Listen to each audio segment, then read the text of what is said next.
In 1860, a French naturalist was cutting his way through the Cambodian jungle in search of exotic insects.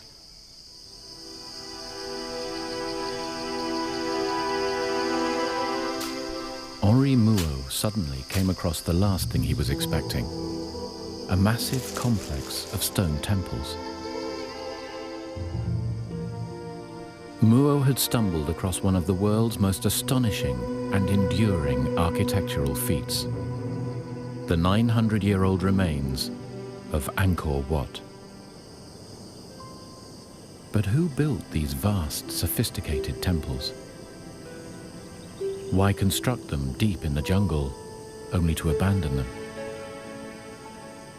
At first, there were no answers. Then, an amazing eyewitness account from the 13th century emerged in China. The author describes the great temple of Angkor, a fantastic citadel, and its resourceful inhabitants. How could this be true? The evidence was scant. Now science is providing unexpected proof. Archaeologists are applying the latest techniques to reveal the mysteries of Angkor. And radar images from space reveal that Angkor was much bigger than originally imagined. A vast city, the size of London. Scientists now know that Angkor Wat was just a small part of one of the largest and most sophisticated cities in the world.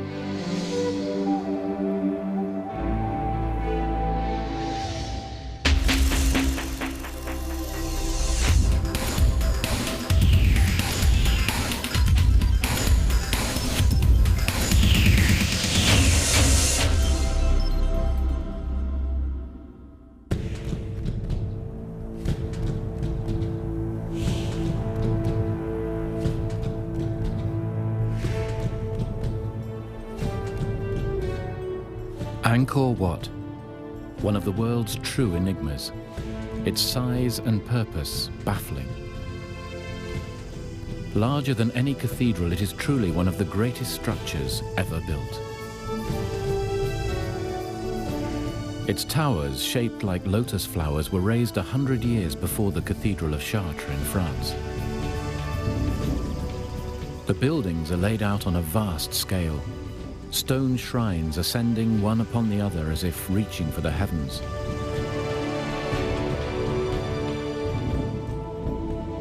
Endless corridors are carved with the longest reliefs in the world.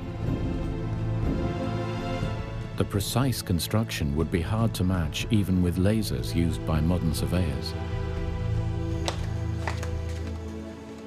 Archaeologist Charles Hyam has studied all aspects of Angkor and its inhabitants, the Khmer. Professor Hyam has been crucial to understanding the extraordinary history of this ancient culture. We're standing in the middle of the world's largest religious monument. It's absolutely gigantic. It stretches on and on. Angkor Wat was the temple mausoleum of one of Angkor's greatest kings, King Suryavarman II, the Sun King. And when he died, his ashes would have been placed under the heart of the central lotus tower behind me.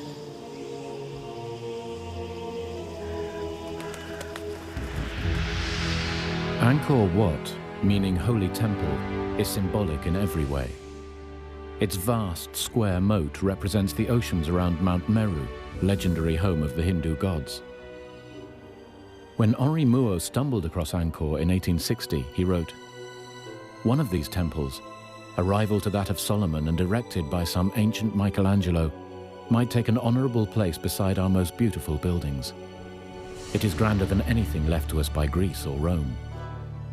The Frenchman suspected that the temples belonged to a huge and sophisticated civilization, but he had no evidence. Angkor Wat lies in the northwest floodplains of Cambodia, just above the Great Lake. When Mouot discovered it in 1860, only a handful of Buddhist monks and local villagers lived around the ancient site. None of them knew how Angkor Wat had evolved or who had built it. Legend had it that the great temple had built itself. Some said that it had always been there.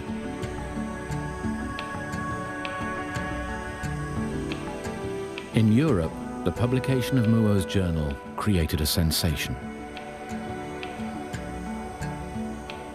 Soon, a stream of explorers, photographers, and archaeologists traveled east, keen to uncover the mysteries of this vanished world. But Henri Muo's part in this puzzle came to a sudden end. Bitten by a poisonous insect, he died in the jungle a year after discovering the incredible site.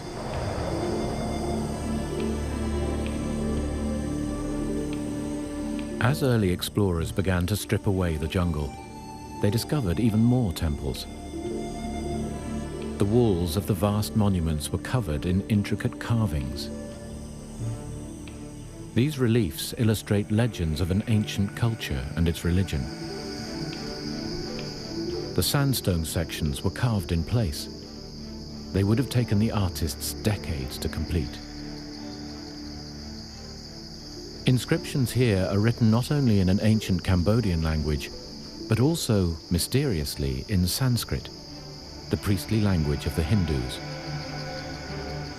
One of the great breakthroughs has been the translation of the entire corpus of Angkorian inscriptions by a French scholar, Georges Sedez, in 7 thick volumes. And so, bit by bit, the actual internal history of Angkor has been unravelled, and that's been absolutely critical.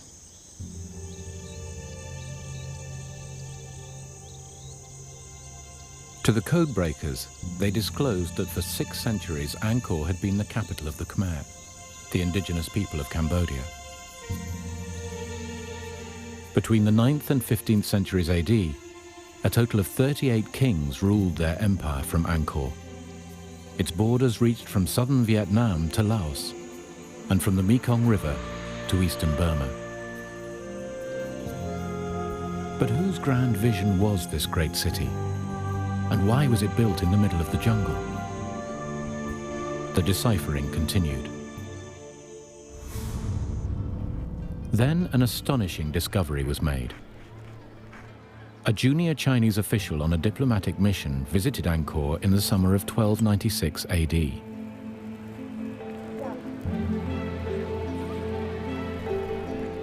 During his year-long visit, Zhou Daguan kept a journal. His diary tells of a major civilization, a capital much bigger and more developed than the archaeologists dared imagine.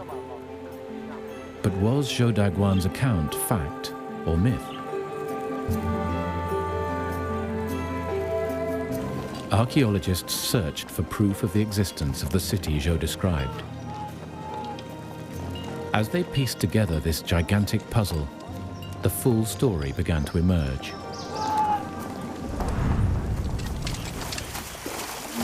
For thousands of years, the indigenous people of Cambodia, the Khmer, had cut rice fields from the jungle. These farmers were a largely self-contained and peaceful race. But from the 1st century AD, small feuding kingdoms developed around the country. In the 8th century, a great leader emerged. To find a site for a brand new sacred capital, he abandoned his home city in the eastern part of Cambodia and ordered all his subjects to cross the Mekong River in a great march west.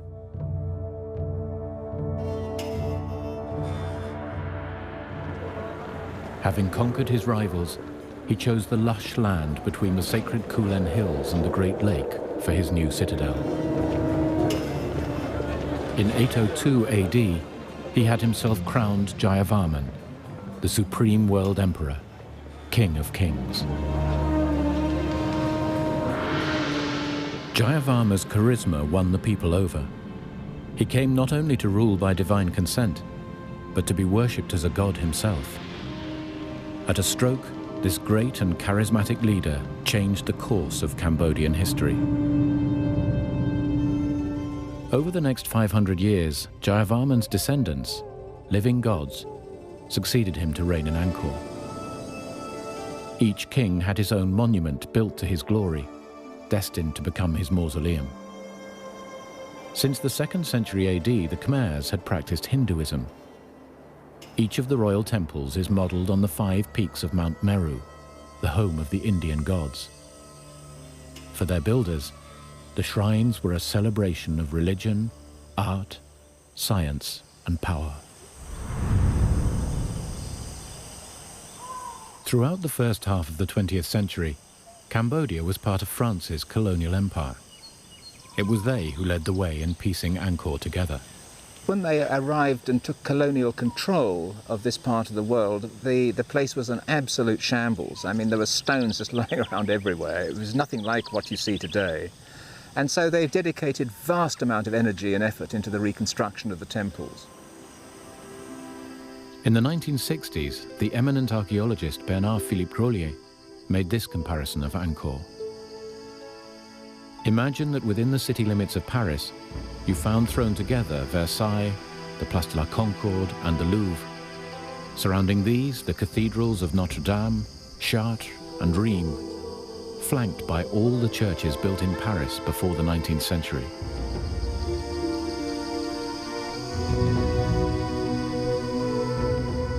Since Henri Mouot had first discovered Angkor in 1860, much had been learned about its history.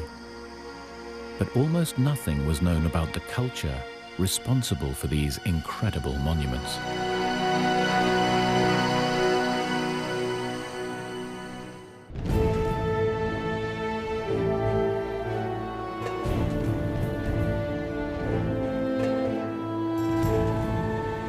The largest religious monument in the world, the City of the Gods, Angkor Wat in the heart of Cambodia.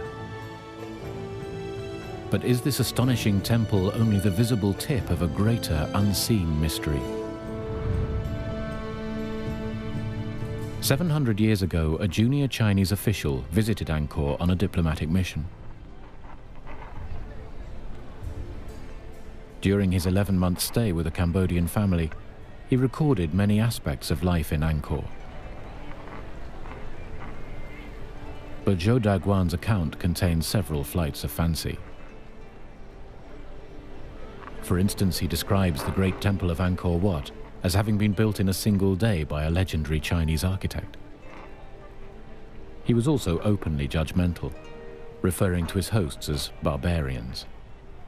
Archaeologists have taken his writings with a pinch of salt. You've always got to think of it as being seen through the eyes of an educated Chinese, for whom anyone beyond the empire was, by definition, a barbarian. And in reading what he has to say, one has to be, certainly on occasion, judicious in realizing that the prejudices were there.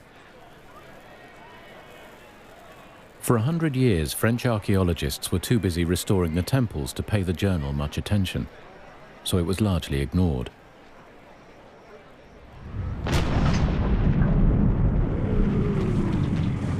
Then, in the 1970s, the murderous regime of Pol Pot stopped all work at Angkor.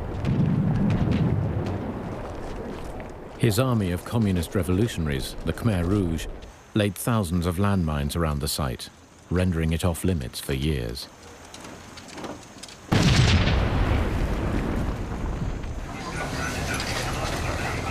Now at last, stability has returned to Cambodia, and work on the temples has resumed. Today, Angkor has World Heritage Site protection, with a dozen countries funding archaeological research.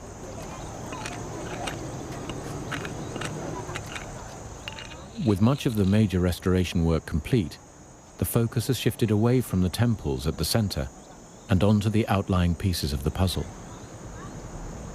Just north of Angkor Wat, an 8-mile wall encloses the remains of several magnificent stone temples. Explorer Henri Mouot suspected in 1860 that this was once the Khmer's great capital of Angkor Thom, the holy city. The perfectly square wall, like Angkor Wat, is surrounded by a moat and covers an area the size of Manhattan Island. At its center is the Bayon Temple. In his journal from 1296, Zhou Daguan describes a busy city teeming with life. Archaeologists are now looking for evidence that this is the great metropolis he was describing. But any evidence has all but vanished under dense forest.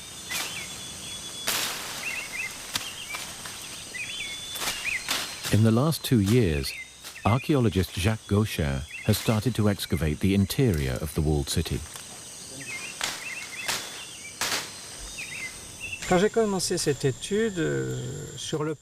When I started this study, we knew almost nothing because everything was covered in forest.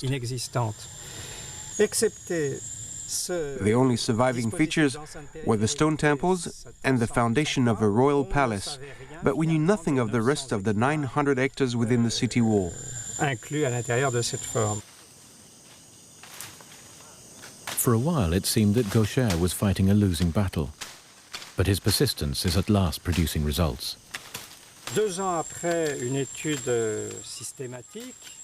After 2 years of very difficult research, we've at last begun to build an impression of this city. Gaucher is plotting thousands of coordinates onto an ever more detailed map of Angkor Thom. He is now able to trace an intricate grid system of canals and roads, together with the sites of thousands of wooden houses. Back in 1860, when Henri Mouot discovered Angkor Wat, he had suspected that it was just part of a complex city. Zhou Daguan's 13th century journal alludes to a political and religious citadel. Now, at last, archaeologists have enough evidence to bring to life this extraordinary city as it looked 700 years ago.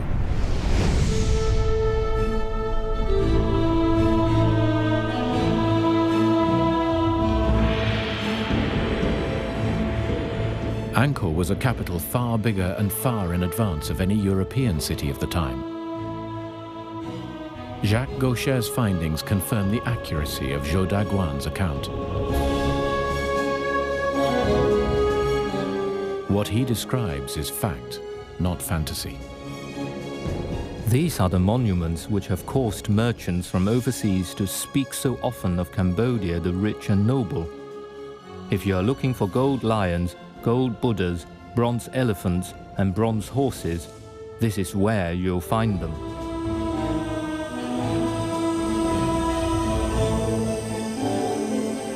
From the inscriptions, archaeologists know that Angkor Thom, the holy city, was built nearly a century before Zhou arrived by the Khmer's greatest monarch. Jayavarman VII ruled over Cambodia between 1181 and 1219. Known as the Great Builder King, he expanded the empire further than any other Khmer ruler. Within the city walls, the king built a palace befitting his mighty empire. The royal palace stands to the north of the Golden Tower. Lintels and columns, all decorated with carved and painted Buddhas, are immense. The roofs too are impressive. Long colonnades and open corridors stretch away, interlaced in harmonious relation. Jacques Gaucher's excavations at the royal palace confirm Zhou's account.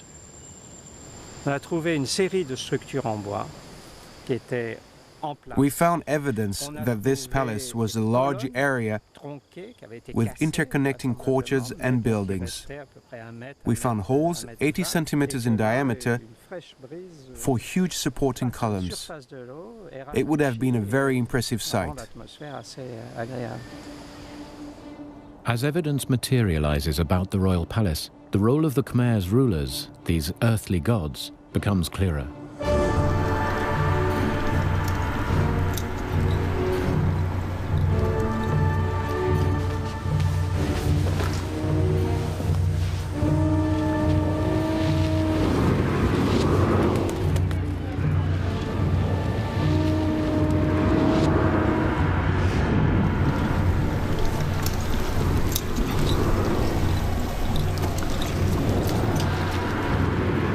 During his stay, Zhou Daguan had several audiences with the ruling king. Every time I was admitted to the palace for an audience with the king, he came forward with his chief wife and took his place in the embrasure of the golden window in the main audience hall. Zhou himself came from a culture with a ruler elevated to godhood. The Chinese approved of the Khmer's devotion. These people know what is due a king. The king topped a social pyramid that stretched down to the lowest peasant. The monarch's potency showed itself in a legend Zhou Daguan relates. Out of the palace rises a golden tower, to the top of which the ruler ascends nightly to sleep. It is common belief that in the tower dwells a genie, formed like a serpent with 9 heads, which is lord of the entire kingdom. Every night, the genie appears in the shape of a woman with whom the sovereign couples. Should the genie fail to appear for a single night, it is a sign that the king's death is at hand. If the king should fail to keep his tryst, disaster is sure to follow. Well, I'm not sure about that. He would have been a fine king had he been able to do that for any length of time. But what we do know is that it was a practice of the aristocrats to send, and the regional landed gentry, as it were, to send up a woman from their family to be a member of the king's entourage, to become a concubine, which would, in a sense, bind the provinces to the centre in a very physical manner. And it wouldn't be surprising if indeed the king did have a very substantial harem from which to choose. Zhou Daguan notes that the king had 5 wives and a harem of 3,000 women. The king was rarely seen outside the palace, but Zhou describes one such occasion, the New Year festival. As night comes on, the king is besought to take part in the spectacle. The rockets are fired and the crackers touched off. The rockets can be seen from 13 kilometers away. The firecrackers, large as swivel guns, shake the whole city.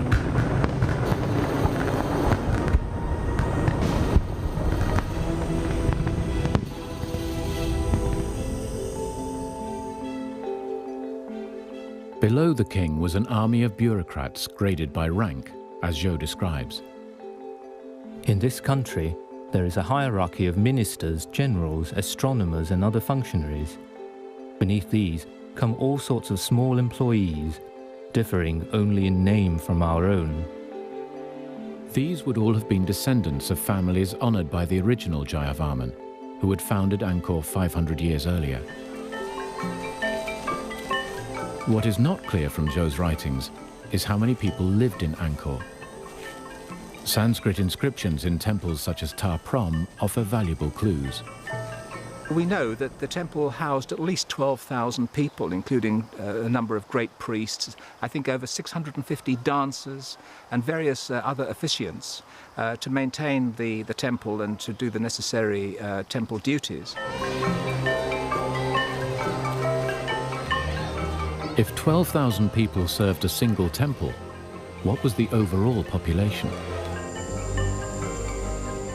Jacques Gaucher's new research is not yet complete, but it does support an educated guess. To give a number, this city could have been between 80,000, 90,000 and 150,000 people.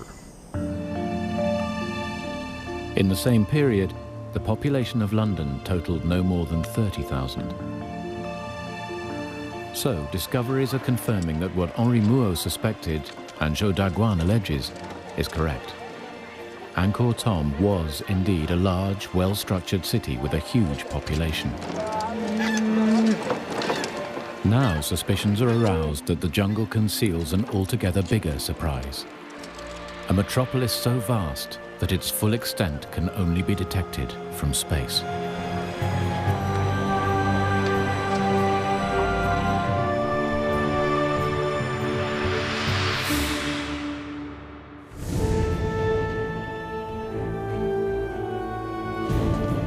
The search for the hidden empire of Angkor was about to take an unexpected turn.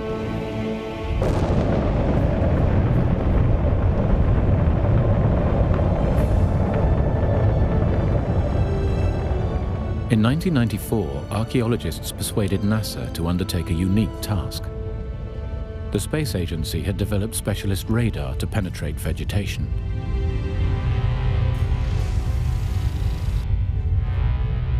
Their challenge was to probe the area of Angkor in Cambodia as the Space Shuttle Endeavour passed over Southeast Asia.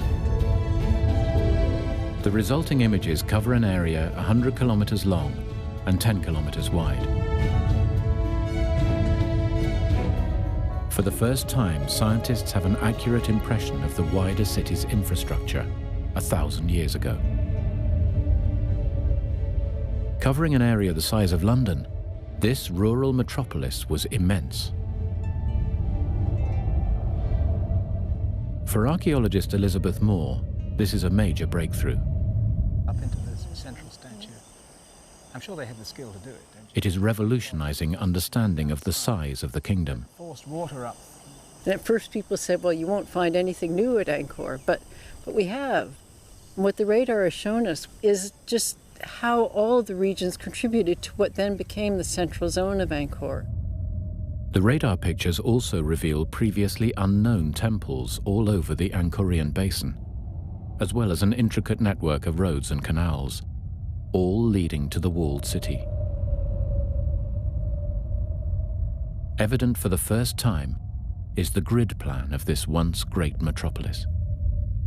When you start looking at the radar imagery and you see the sophistication with which they were able to control and alter their terrain, I've never seen a culture like it elsewhere in Southeast Asia in terms of manipulating the landscape, of using it to their benefit. Now, the challenge for archaeologists was to work out at ground level what had been photographed from space. Archaeologist Christophe Potier is using the images as a route map to trace the layout of ancient Angkor.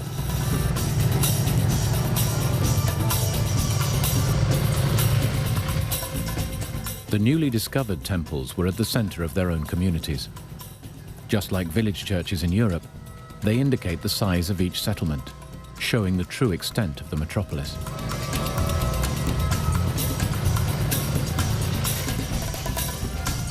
Today, Potier and his Cambodian assistant, Sin Chenda, attempt to locate a number of previously unrecorded ruins outside the walled city of Angkor Thom.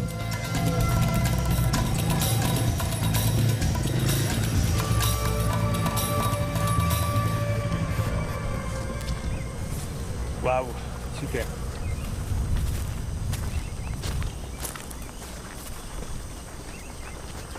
It's a quite nice one.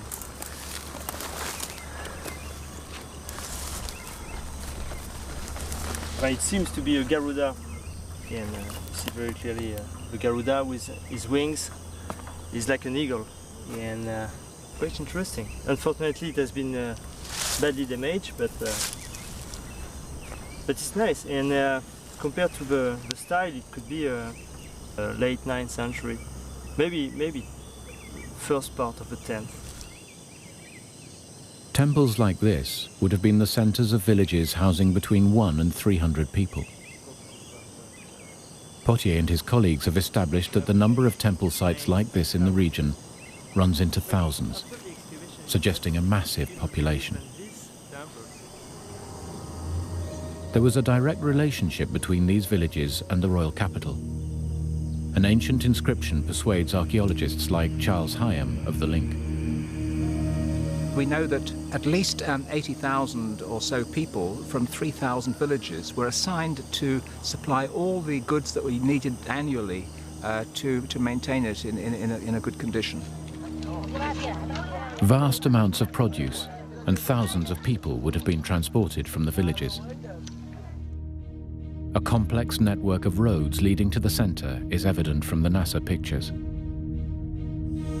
The inscriptions point to the great builder king, Jayavarman.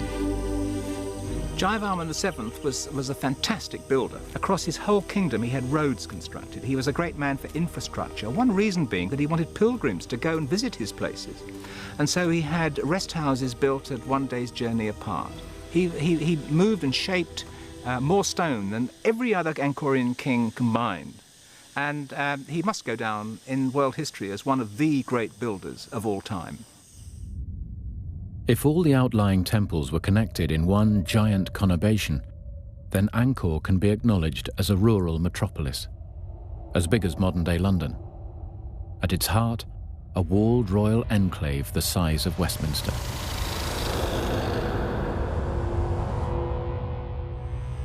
There are hundreds, let's say thousands of that kind of small sanctuaries spread all around the area of Angkor, but the large area of Angkor. And it's that show, obviously, when there was village everywhere, almost everywhere. Early research suggests that this metropolis could have had a population of 1 million people.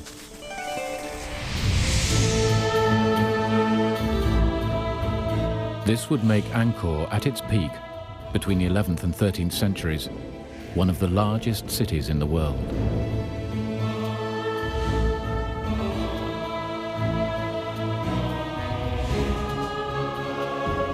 The indigenous Cambodians, the Khmer, were powerful and successful.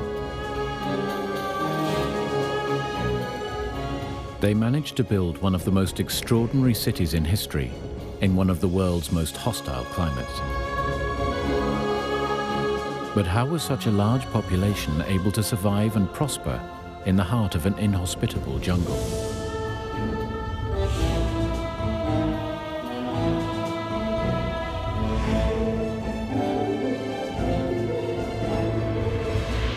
The answer lies in the Khmer's ability to harness their most precious asset. Cambodia has 8 months without rain, when rivers become a muddy trickle. Then, for a few months, the monsoon brings floods. For this reason, Angkor is built close to the Great Lake, which swells to 4 times its size in the rainy season. It not only provided precious water throughout the year, but also an inexhaustible supply of fish. Zhou Daguan records, Of all the fish, the black carp is the most abundant.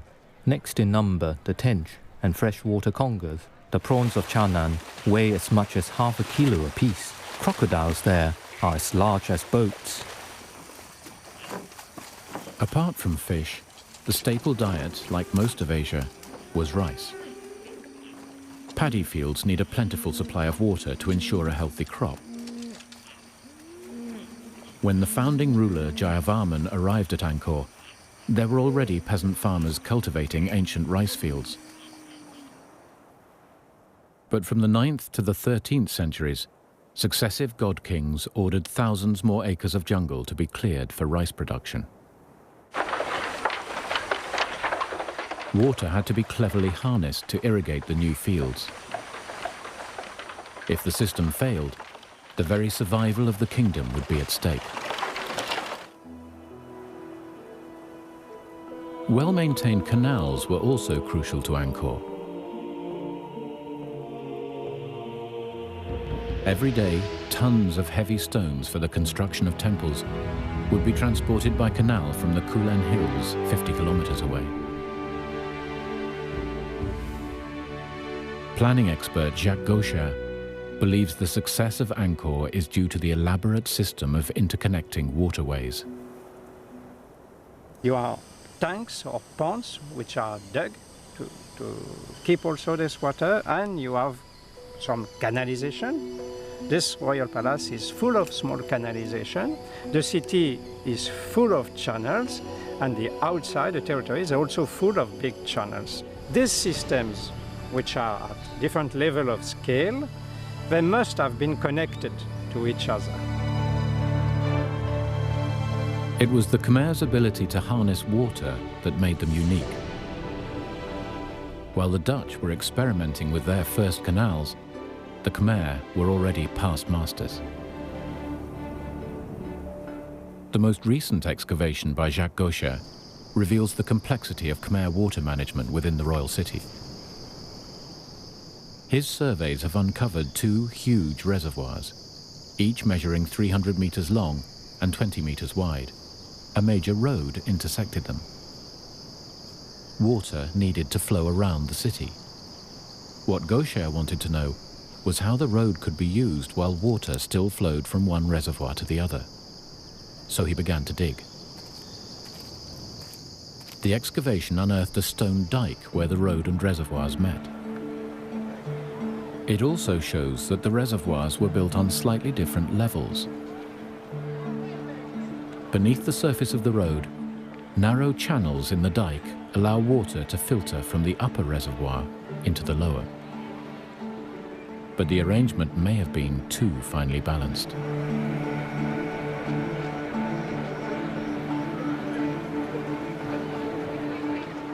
Playing at such a scale with the management of water, with such small differences of level, I think the system was quite fragile. And if there were any variability in the environment or in the maintenance of the city, for social problems or political ones, I think the precision, I mean the ultra sophistication can have been a weakness in the system in a way. This complex system provided water throughout the royal city for drinking, cooking, and even bathing.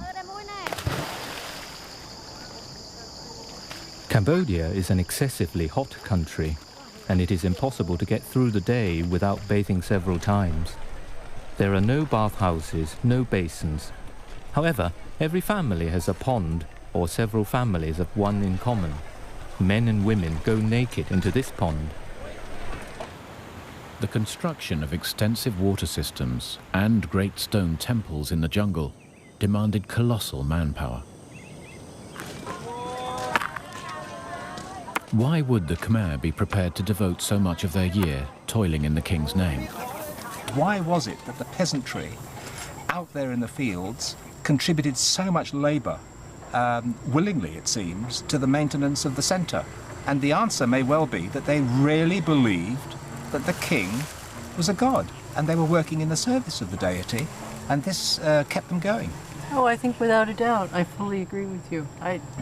You couldn't have built the city of Angkor without that kind of firm belief.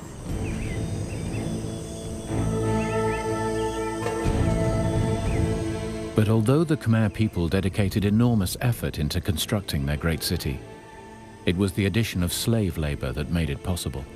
Zhou describes these unfortunates. Wild men from the hills can be bought to serve as slaves.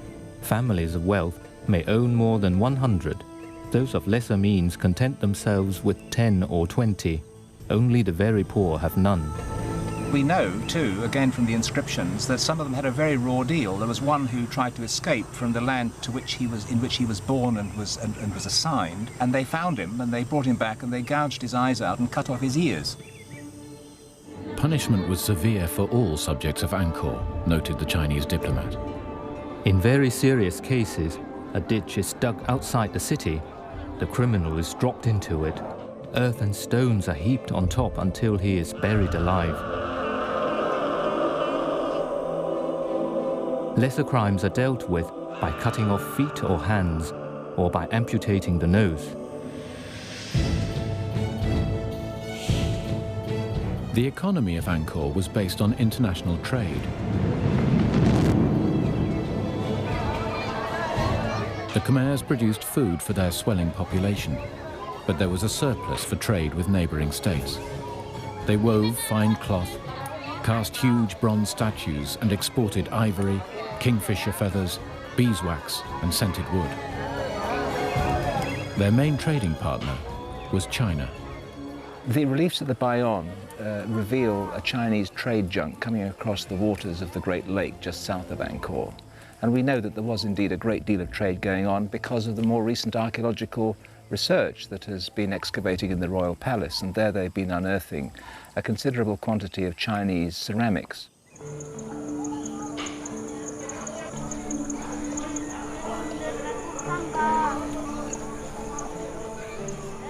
Zhou Daguan's delegation were not the only Chinese in Angkor. In fact, Chinese settlers had been there for years. The Chinese always take a wife here as soon as they arrive, deriving additional benefit from the woman's business skills. In Cambodia, it is the women who take charge of trade. There are no shops in which the merchants live. Instead, they display their goods on matting spread on the ground. Women held positions of power and authority. They owned property, engaged in trade, and even served as bodyguards to the king. But the Chinese interest in Cambodian women was not driven solely by trade. Everyone with whom I talked said that the Cambodian women are highly sexed. 1 or 2 days after giving birth to a child, they are ready for intercourse. If a husband is not responsive, he will be discarded.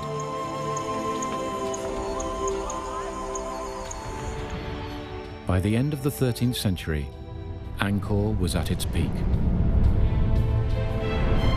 A succession of god kings had built this beautiful and astonishing city. A sophisticated water system made the city work, fed its people, and created wealth. But then, at its very peak, cracks in the system began to appear. Cracks that would lead to the city being abandoned to the jungle.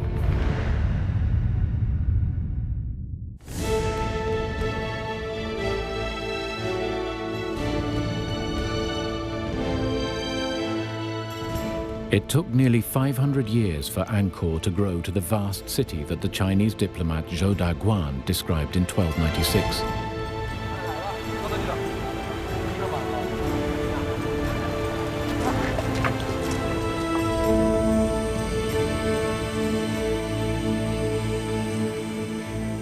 Yet just a century later, the city lay deserted, given up to the jungle. But why? Throughout history, there are few examples of cities being totally abandoned.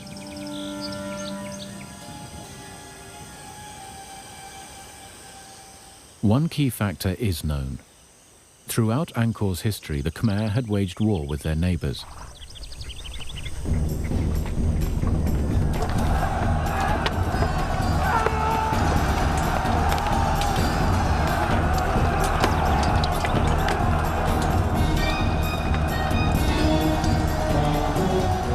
In the early years of Angkor, the Vietnamese Chams were the Khmer's sworn enemies.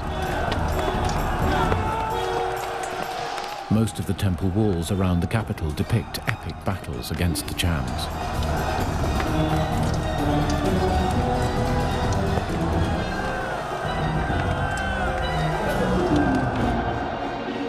But by the time of Zhou Daguan's visit, the main threat came from the emerging Thai kingdom of Siam as it expanded into Cambodia.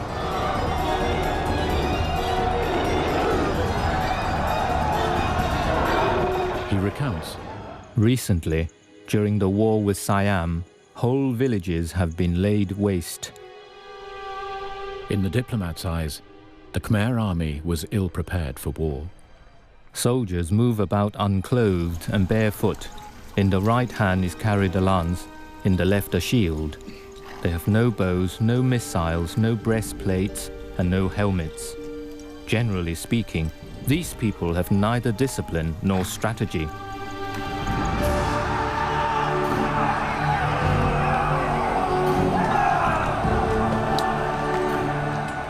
Inscriptions show that in 1431, the Thais sacked Angkor. They looted everything possible, enslaving much of the population, including the king's entire harem, and carried them off to Thailand.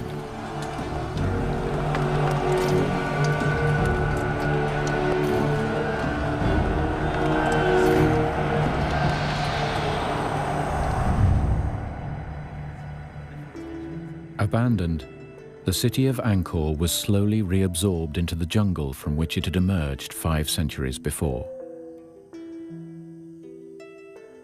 Henri Mouot wrote in 1860, "One must ask, what has become of this powerful race, so civilized and enlightened to create these gigantic works?" The conventional explanation is that the empire's rulers lost their grip on power, and the Thais simply scared them off. But the mystery of Angkor takes another twist.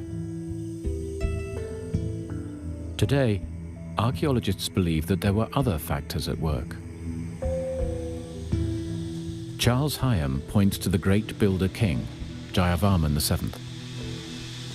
Perhaps because of the excesses of Jayavarman VII, who clearly was a builder with a frenzy of activity. And he may well, it's said, and it might be true, that he exhausted resources of the state, and it went into a decline. Jayavarman VII was the first Buddhist king after several hundred years of Hindu worship. This more compassionate religion may have given the Khmer cause to reflect on the excesses of their kings.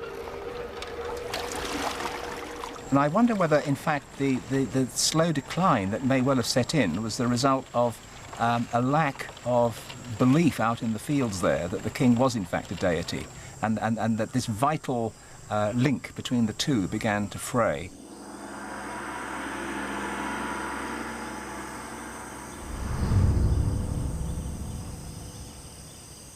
Jacques Gaucher theorizes that while the Khmer's success can be attributed to the harnessing of water, it could also have led to their undoing.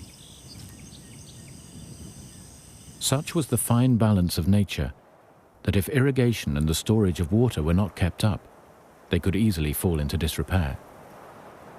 The water system was very fragile because it was so sophisticated. And the problem is, if it's not well maintained, it could easily become blocked by sediment. The kings who came after Jayavarman VII were less interested in grand building plans. It's also possible they stopped maintaining the intricate water system. Deforestation was also a likely contributor.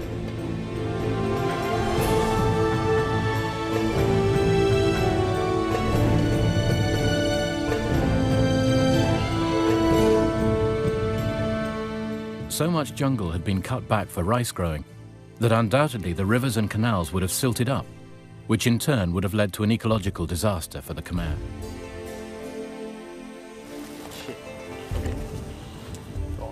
Christophe Potier believes the clues are obvious. The pond is very clear there with the water.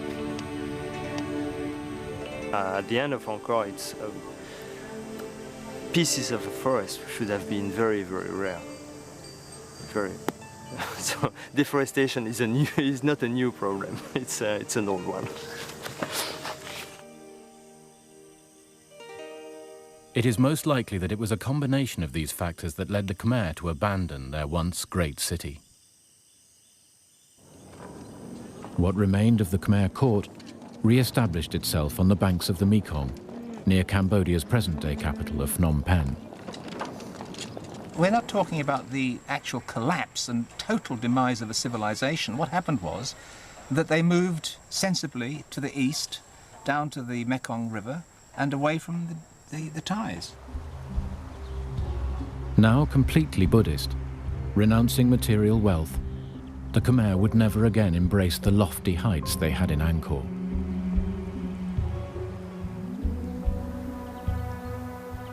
For 400 years, Angkor lay derelict and forgotten, until its rediscovery by Henri Mouot in 1860.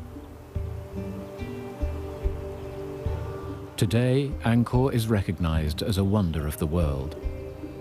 In Cambodia's new era of stability, archaeologists from around the world continue to make fresh discoveries.